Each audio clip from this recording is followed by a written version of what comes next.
महाराज निवडून येण्याची मोठी मोठी शक्यता आहे.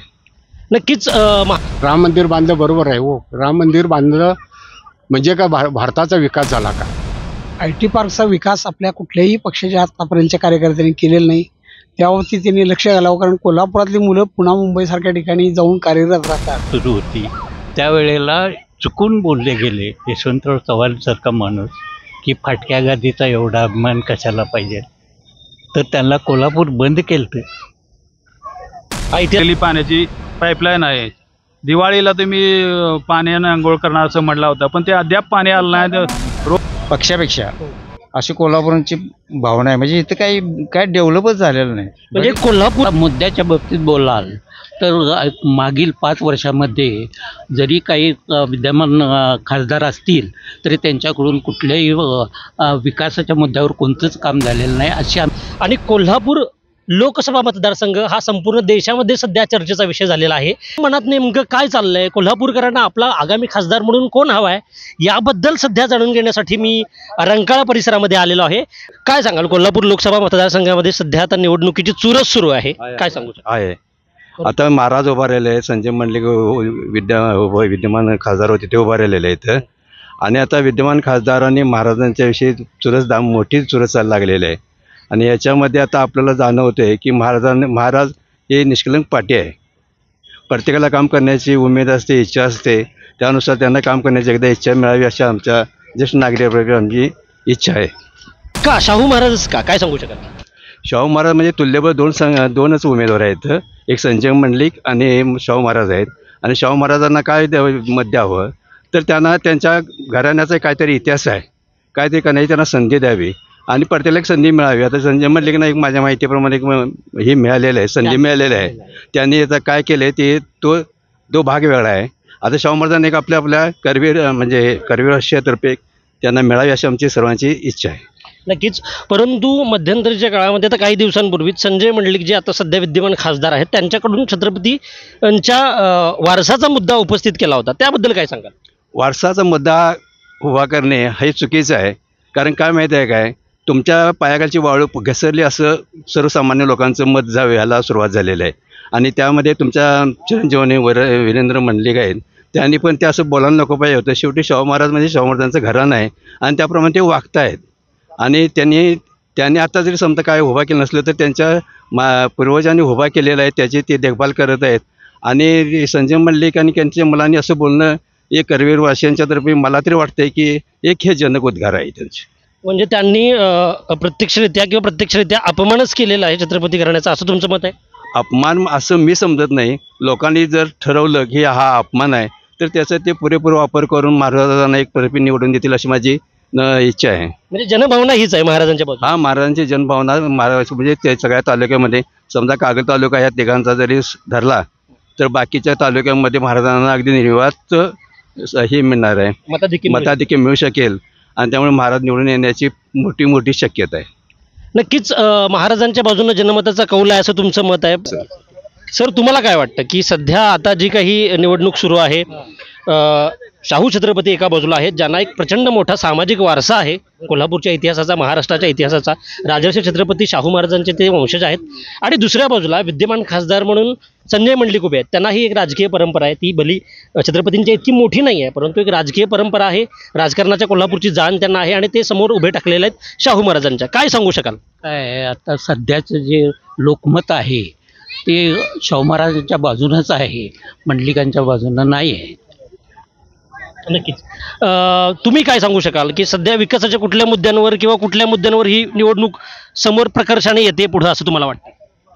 आता मुद्द्याच्या बाबतीत बोलाल तर मागील 5 वर्षामध्ये जरी काही विद्यमान खासदार असतील तरी त्यांच्याकडून कुठल्याही विकासाच्या मुद्द्यावर कोणतंच काम झालेलं नाही अशी आमची धारणा आहे. म्हणजे कोल्हापूरकर संजय मंडलिक यांच्या कामाबद्दल खुश नाही आहे. माझ्यासोबत आणखी एक ज्येष्ठ नागरिक आहेत, त्यांनाही आपण विचारूया की त्यांचं मत काय आहे. महाराज निवडून यावे हे आमचं मत आहे. महाराज निवडून यावेत अशी तुमची इच्छा आहे. का निवडून यावेत महाराज, काय सांगू शकाल? काय केलेलं नाही महाराजांनी. कोल्हापूरसाठी सगळे रंकाळा, राधानगरी तलाव, जिल्ह्यात भारतात सगळ्यात जास्त हे असलेले उत्पन्न असलेला जिल्हा, बरोबर, आणि काय करायचं. बरोबर, म्हणजे राजर्षी छत्रपती शाहू महाराजांचे वारस आहेत म्हणून शाहू छत्रपतींना निवडून द्या अशी तुमची. त्या लायकीचे आहेत, ते काही अवडंबर करत नाहीत, सामान्य माणसासारखे वागतात आणि कुणालाही भेटतात. शाहू महाराज हे जनसामान्यांच्या मध्ये जातात, रयतेमध्ये जातात, म्हणजे रयतेचा राजा ही छत्रपती शाहू महाराजांची जी भूमिका होती वारसा त्यांनी पुढे चालवलेला आहे. पण दुसऱ्या बाजूनं आपण जर बघितलं तर काही दिवसांपूर्वी विद्यमान खासदार जे आहेत संजय मंडलिक यांनी शाहू महाराजांच्या वारस मुद्द्यावर एक मुद्दा उपस्थित केला होता. काय सांगू? चुकीचं आहे, चुकीचं बोलले एवढंच. वारसाच्या मुद्द्यावर बोलणं योग्य होतं का? नाही, चुकीचं बोलले, कारण मुलं होणे काही आपल्या हातात नसते ना. म्हणजे हा भावनिक मुद्दा होता कोल्हापूरकरांसाठी. होय, अहो यशवंतराव चव्हाणांनी पद्मराजेचा मुलगा इथं दत्त घ्यावा ह्याबद्दल इथं चळवळ सुरू होती. त्यावेळेला चुकून बोलले गेले यशवंतराव चव्हाणसारखा माणूस की फाटक्या गादीचा एवढा अभिमान कशाला पाहिजे, तर त्यांना कोल्हापूर बंद केलं. हा इतिहासातला अत्यंत महत्त्वाचा मुद्दा तुम्ही मला सांगितला. मग कितीतरी वर्षानं ते फक्त शेतकरी संघाच्या शताब्दी महोत्सवाला आले, कितीतरी वर्षानं. बिंदू चौकात त्यांना सभा घेता आली नाही त्यानंतर. अच्छा, म्हणजे कोल्हापूरच्या गादीवर थेट प्रश्नचिन्ह उभं केल्यामुळं किंवा अनादर केल्यामुळं इथल्या मोठ्या मोठ्या राजकीय नेत्यांना सुद्धा कोल्हापूर बंदी झालेली आहे. अच्छा, हा अत्यंत महत्त्वाचा मुद्दा आहे आणि कोल्हापूरकर सांगतायत की त्यांना त्यांच्या गादीचा किती अभिमान आहे. मगापासूनच्या चर्चेमध्ये आपण बघतोय की राजर्षी छत्रपती शाहू महाराजांनी जे लोककल्याणकारी राजा किंवा रयतेचा राजा म्हणून जे काही बिरुद अभिमानानं मिरवलं आणि तशी साजेशी कामगिरी एक करता सुधारक म्हणून महाराष्ट्रामध्ये जे काही शाहू महाराजांचं काम होतं, कोल्हापूर जिल्ह्यामध्ये जे काही राजर्षी छत्रपती शाहू महाराजांचं काम आहे, तोच वारसा शाहू छत्रपती पुढच्या काळामध्ये पुढे नेतील अशी लोकांची भूमिका आहे. माझ्याबरोबर आणखी काही ज्येष्ठ नागरिक आहेत, त्यांना आपण त्यांच्या प्रतिक्रिया विचारूया की काय सांगू शकाल की या निवडणुकीमध्ये सध्या आता चुरस निर्माण होते असंही काही लोकांचं मत आहे. मी तशाही काही प्रतिक्रिया मगाशी ऐकल्या होत्या. काय सांगू शकाल? नाही, चुरस होण्याचा आता प्रश्नच नाही आहे, कारण महाराज हे दानशूरच आहेत. त्यांचे पूर्वजही दानशूर होते. आज तुम्ही कोल्हापूर शहरातलं जर कुठल्याही इमारती बघितल्या किंवा जागा बघितल्या तर कोल्हापूरवासी सगळ्याचा वापर केला जातो आणि तो मोफत केला जातो. आज बऱ्याचशा शासकीय इमारतीमध्ये राज्यांच्याच आहेत. असं या दुसऱ्या उमेदवारांनी कोणी दिलेलं तुम्हाला उदाहरण ऐकत आहे का? मग असा माणूस जर समजा असेल तर तो समाजासाठी आहे, तुम्ही आज कबूल केलं पाहिजे. केवळ वारसा घेऊन किंवा त्यांचं वारस नाहीत म्हणून असं काहीतरी बोलून लोकांच्या भावना भडकवण्यात काय अर्थ नाही. म्हणजे कोल्हापूरला शाहू महाराजांनी भरभरून दिलेलं आहे. अगदी भरभरून दिलं आहे. म्हणूनच म्हटलं मी की त्यांच्याबद्दल जो अभिमान आहे ते त्यांच्या दातृत्वाचाच अभिमान आम्हाला आहे. शाहू महाराजांच्या दातृत्वाचा अभिमान आहे तुम्हाला असं म्हणताय. पण शाहू महाराज निवडून आल्यानंतर त्यांच्याकडून काय अपेक्षा करू शकाल किंवा या अपेक्षेमुळे तुम्ही त्यांच्याकडं एक भावी खासदार म्हणून बघताय, ती अपेक्षा काय आहे? नाही, ते त्यांना स्वतःच करायला पाहिजे असं काही नाही. त्यांना आपले सहाय्यक ठेवून सुद्धा त्यांना बऱ्याचशा गोष्टी करता येतात. फक्त एवढंच बाब त्यामध्ये आहेत. त्यांना जास्त फिरती करणं किंवा प्रवास करणं हे जरी शक्य नसलं तरी त्यांचं अभ्यास असा आहे की त्या घरी बसून सुद्धा ते करू शकतात, इतपत त्यांचा अभ्यास आहे. डेफिनेटली शाहू महाराजांच्या वयाचा मुद्दाही निघाला होता की शाहू महाराजांचं वय जास्त आहे. शाहू महाराज एका बाजूला तरुण आहेत, म्हणजे तुलनेनं आपले विद्यमान खासदार जे संजय मंडलिक आहेत ते तुलनेनं शाहू महाराजांच्या पेक्षा तरुण आहेत आणि शाहू महाराजांचं वय जास्त झालं आहे. त्याच्यामुळं त्यांना ती दगदग झेपणार नाही असा त्यांच्या विरोधकांकडून जो आरोप झाला त्याच्याबद्दल आज आपण बघितलं तर शाहूरांच्या वाड्यावर सामान्य माणूस सहज जाऊ शकतोय. 24 तास ते उपलब्ध होण्याची परिस्थिती आहे. दुसऱ्या उमेदवार तुम्ही सांगा, आम्ही सांगताय का 24 तास ते उपलब्ध तुम्हाला होऊ शकतील असं? आता विद्यमान खासदार सुद्धा होऊ शकत नाही. विद्यमान खासदार उपस्थित नसतात. आणि काय केलंय 5 वर्षात सांगा ना, एक काम सांगा, बाकी काय नको.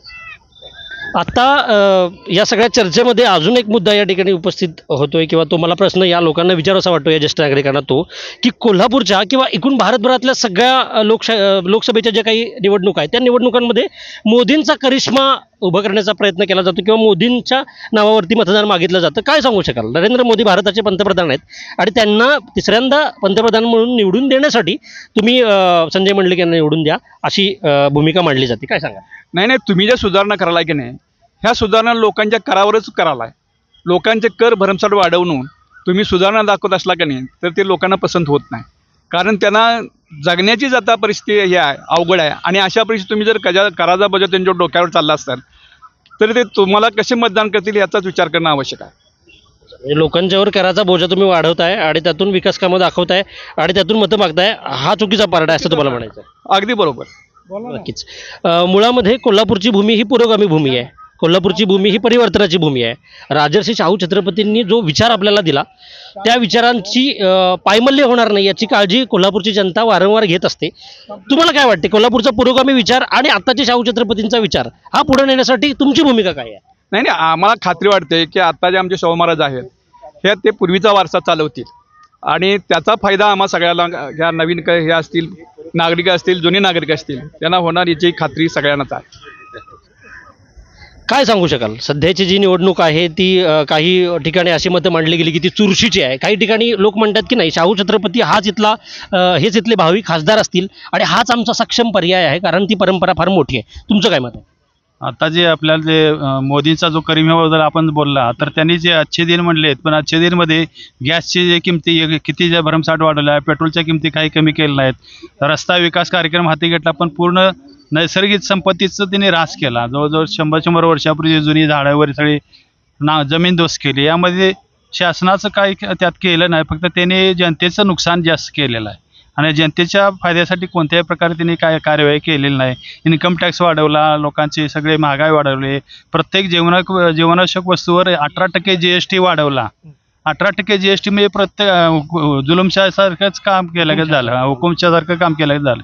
त्यामुळं मोदींचा करिश्मा चालेल असं मला काही वाटत नाही. नक्कीच. आणि दुसऱ्या बाजूला पक्षांतराचा सुद्धा मुद्दा चर्चेत ला जातो निवडणुकांमध्ये. कोल्हापूरमध्येही तो आम्हाला बऱ्याच ठिकाणी चर्चेमध्ये दिसला की एकेकाळी काँग्रेसच्या तर काही खासदारांवर, आमदारांवर, लोकप्रतिनिधींवर तुम्ही भ्रष्टाचाराचे आरोप करत होतात आणि ते पुन्हा भाजपमध्ये आले तर ते कसे स्वीकारले, अशा काही ठिकाणी लोक प्रश्न विचारतात. तुमचं काय मत आहे याबद्दल? आता 29 राजकीय नेत्यापैकी 23 राजकीय नेते त्यांनी त्यांच्या पक्षामध्ये घेतलेत. ते सगळे भ्रष्ट नेते त्यांनी त्यांच्या पक्षात घेतले. हे अर्थ त्यांनी वॉशिंग मशीनमध्ये धुवून काढले का? नाही.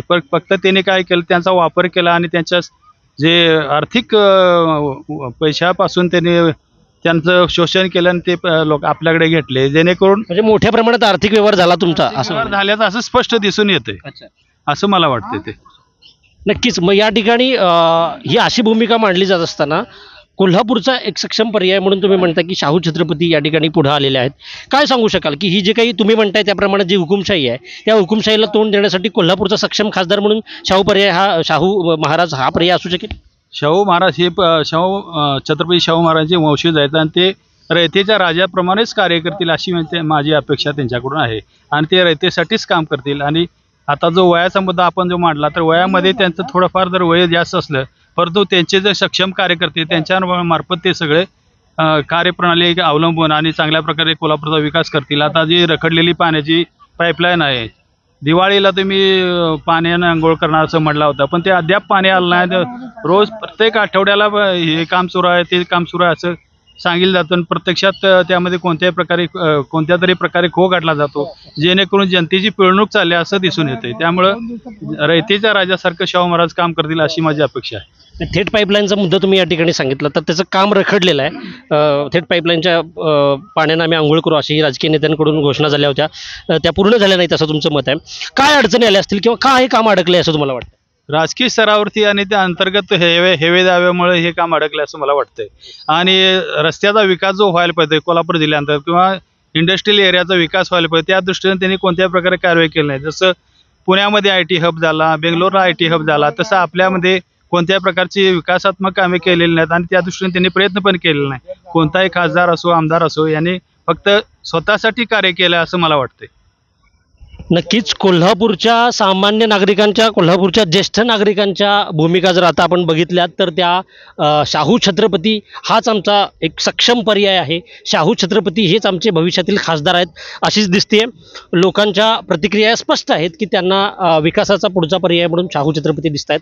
विद्यमान खासदार संजय मंडलिक जे आहेत त्यांच्याबद्दल बऱ्याच नकारात्मक प्रतिक्रिया या ठिकाणी दिसलेल्या आहेत की ते लोकांना भेटत नाहीत किंवा त्यांच्याकडून कुठलंही विकासाचं काम झाले नाही असं ज्येष्ठ नागरिकांचं मत आहे.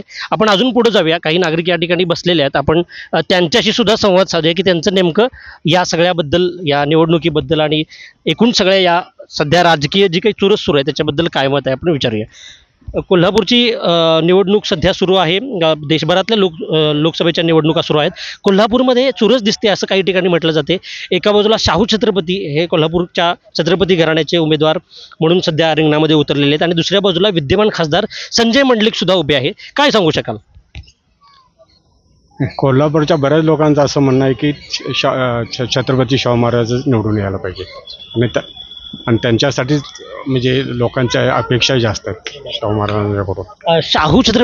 शाहू महाराज हाच पर्याय तुम्हाला योग्य पर्याय का वाटतोय?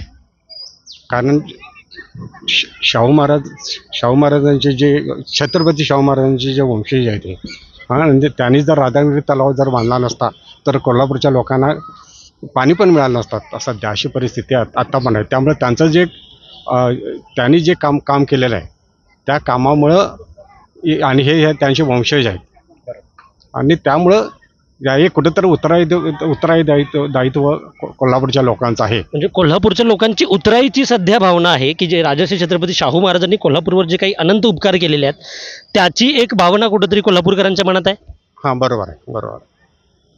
कोल्हापूरच्या लोकांची तीच भावना आहे की जर राधानगरी धरण जर बांधलं नसतं तर कोल्हापूरच्या लोकांना पाणी पण मिळालं नसतं अशी परिस्थिती आहे सध्या. जर हे रंकाळा तलाव जर शाहू महाराजांनी जर बांधला नसता तर आम्ही इथं बसलो नसतो ही परिस्थिती आहे. म्हणून शाहू महाराज निवडून यावं अशी अपेक्षा.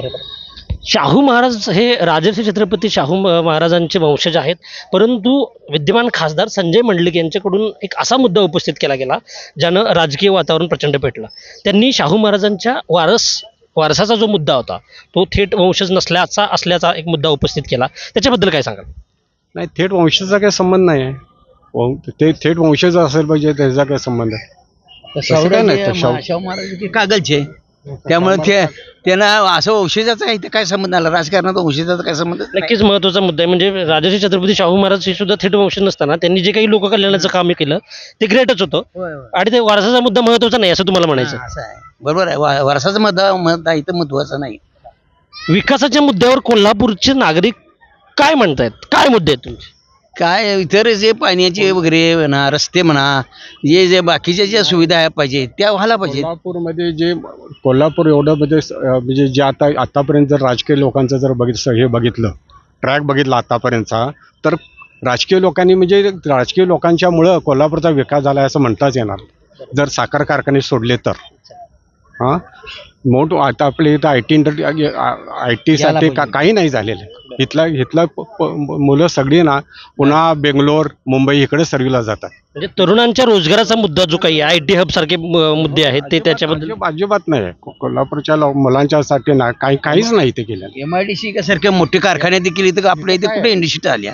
हे स्वतःच्या कर्तृत्व इथे इंडस्ट्री निर्माण झालेली आहे. इंडस्ट्रियल डेव्हलपमेंट झालेली नाही असं तुमचं? नाही, इतकी नाही झालेली नाही. ही स्वतःच्या पायावर इथली झालेली आहे. बाहेरचे ते उद्योगपती कोण आले तिथं?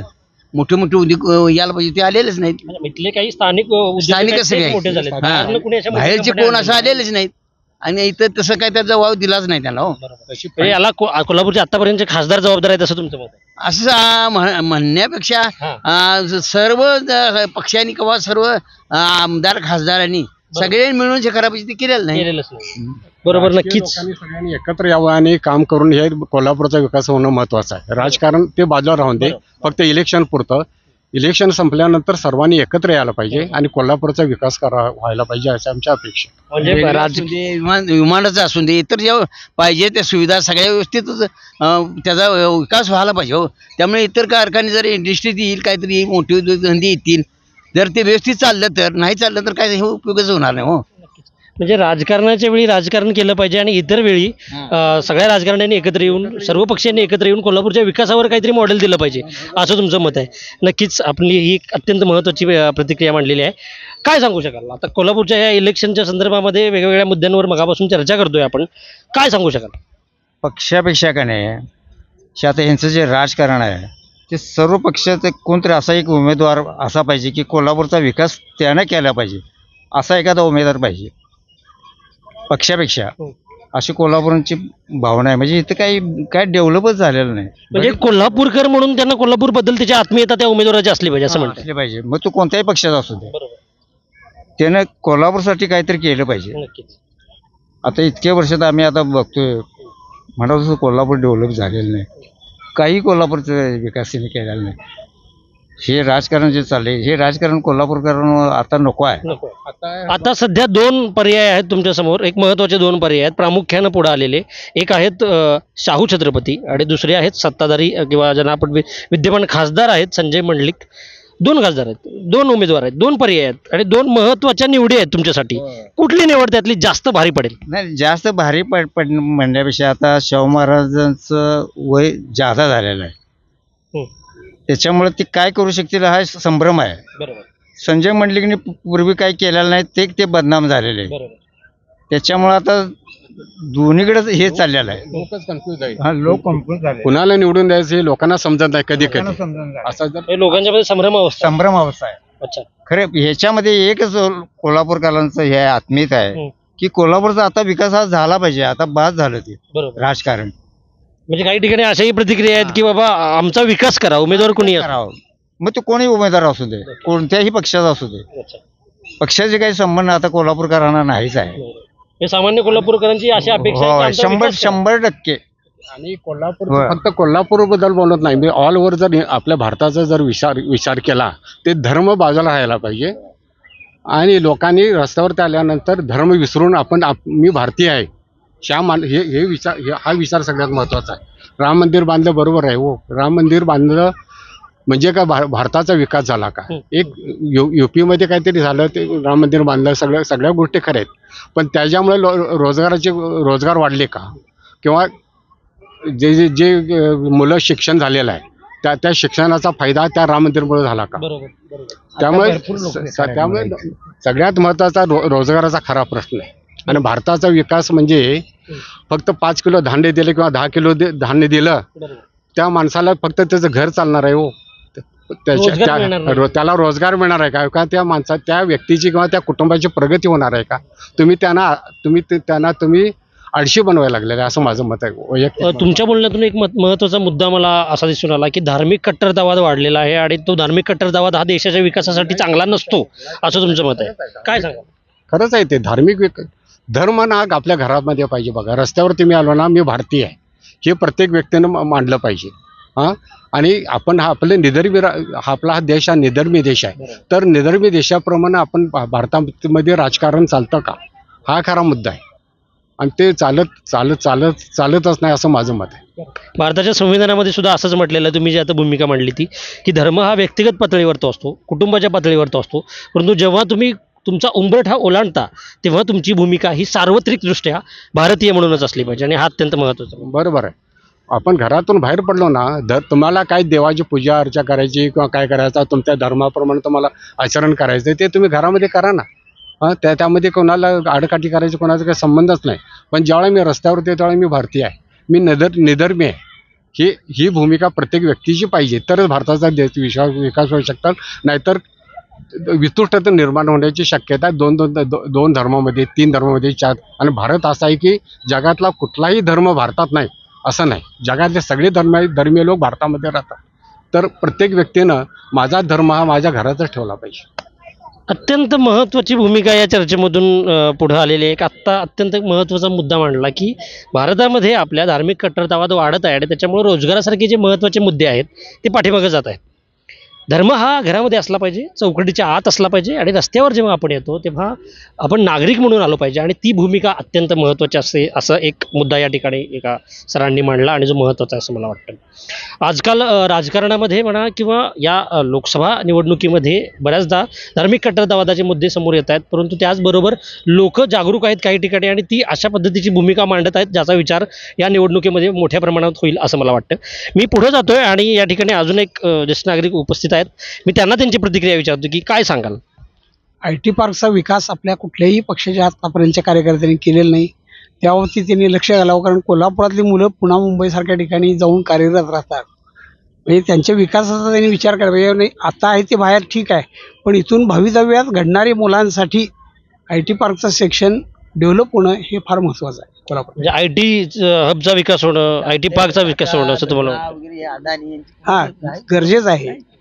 हा विकास सर्वपक्षीय कुणीही असलं तर त्यांनी केला पाहिजे. ह्याच्यापूर्वी त्याबाबतीत दुर्लक्षित झालेलं आहे, ते त्यांनी करावं एवढी अपेक्षा आहे. नक्कीच, परंतु त्याचबरोबर हा सगळी अपेक्षा असणं साहजिक आहे आणि तो एक लोकशाहीमध्ये आपल्या सगळ्यांचा अधिकार असतो. जनता सरकार निवडून देत असते आणि त्या बदल्यात जनतेनं लोककल्याणकारी योजना राबवून लोकांचा विकास करायचा असतो, राष्ट्राचा विकास करायचा असतो. हे कर्तव्य असतं, हे दुहेरी जबाबदाऱ्या असतात. निवडणुकींमध्ये मतदान करणं हे नागरिकांचं कर्तव्य असतं आणि त्यानंतर सत्तेत आलेल्या सरकारनं लोकांसाठी लोककल्याणकारी योजना राबवणं हे सरकारचं कर्तव्य असतं. परंतु दुसऱ्या बाजूला आज निवडणुकीच्या पातळीवरती कोल्हापूर लोकसभा मतदारसंघामध्ये दोन अत्यंत महत्त्वाचे उमेदवार उभे आहेत. एक आहेत शाहू छत्रपती आणि दुसऱ्या बाजूला आहेत विद्यमान खासदार संजय मंडलिक. तुम्ही काय सांगू शकाल, कुठला पर्याय तुम्हाला सक्षम वाटतो? सक्षम म्हणजे दोन्ही पक्षात संमिश्र मतदान होण्याची शक्यता वाटते. कारण संजय मंडलिक यांनी जरी निवडणूक आतापर्यंत लढवली तरी देखील त्यांनी प्रत्येक तळागाळातल्या लोकांपर्यंत कधी ते पोचलेले नाहीत. परंतु शाहू महाराजांच्या एकंदर घराण्याचा विचार करता ते इथून पुढं काहीतरी करतील अशी अपेक्षा आहे. शाहू महाराजांच्याकडून तुम्हाला अपेक्षा वाटते का वाटते अपेक्षा? कारण ते राजघराण्याचा विचार आहे की राधानगरी धरण, तुळशी ही धरणं जी झाली किंवा हे पूर्वी जे विकास केलेत सर विश्वेश्वरय्या असल्यापासून ते सगळे त्यांनी पुढाकार घेऊन त्यांची तेवढी चांगल्या कपॅसिटीनं ते चांगल्या लोकांना एकत्रित करून सगळी विकासाची कामं केली. पण पुढं तोच राजकारणाचा पायंडा आहे तो त्यांना कोणाला करायला मिळाला नाही, तो आता शाहू महाराजांना मिळाला तर त्यांनी करावं आणि करतील अशी अपेक्षा. म्हणजे तुम्हाला असं म्हणायचं की विकासाची जी दूरदृष्टी, परिवर्तनाची जी दूरदृष्टी राजर्षी छत्रपती शाहू महाराजांच्याकडे होती ती नंतरच्या काळामध्ये राजकारण्यांच्याकडे नव्हती. आणि तुम्हाला आज आशावाद आहे की शाहू छत्रपती पुन्हा आल्यामुळे तो विकासाचा जो काही दूरगामी विचार होता तो आज पुढे येईल असं तुम्हाला वाटतं? वाढला जाईल असं वाटतंय. शाहू महाराजांच्या काळात कितीतरी अशी बोर्डिंग मराठा, मुस्लिम, इतर सगळ्या समाजांची बोर्डिंग झाली, वसतिगृह, शिक्षणासाठी सुविधा केल्या. बाकी तिने शाहू मिल काढलेली त्यावेळा रोजगार निर्माण होण्यासाठी. इतर बऱ्याच गोष्टी त्यांनी त्यांच्या काळात त्यांनी केल्या. रेल्वे आणली त्यावेळा शाहू महाराजांनी. इतर बऱ्याच म्हणजे अशा भरपूर गोष्टी त्यांच्या काळात त्यांनी केल्या. नक्कीच राजर्षी शाहू छत्रपतींनी ज्या पद्धतीच्या कल्याणात्मक योजना राबवल्या, जी महत्त्वाची कामं केली, कोल्हापूरचा सर्वांगीण विकास केला, असं एकही क्षेत्र नव्हतं ज्यामध्ये राजर्षी शाहू छत्रपतींनी काम केलं नाही. आणि ती दूरदृष्टी आज आम्हाला पुन्हा नव्यानं शाहू छत्रपतींच्या रूपानं दिसते असं एकंदरीत या ठिकाणी मत दिसतंय. या कोल्हापूरच्या लोकसभा मतदारसंघाच्या वेगवेगळ्या भागात जाऊन लोकांच्या प्रतिक्रिया आम्ही तुम्हाला नक्कीच कळवू. पण तोपर्यंत थांबूया.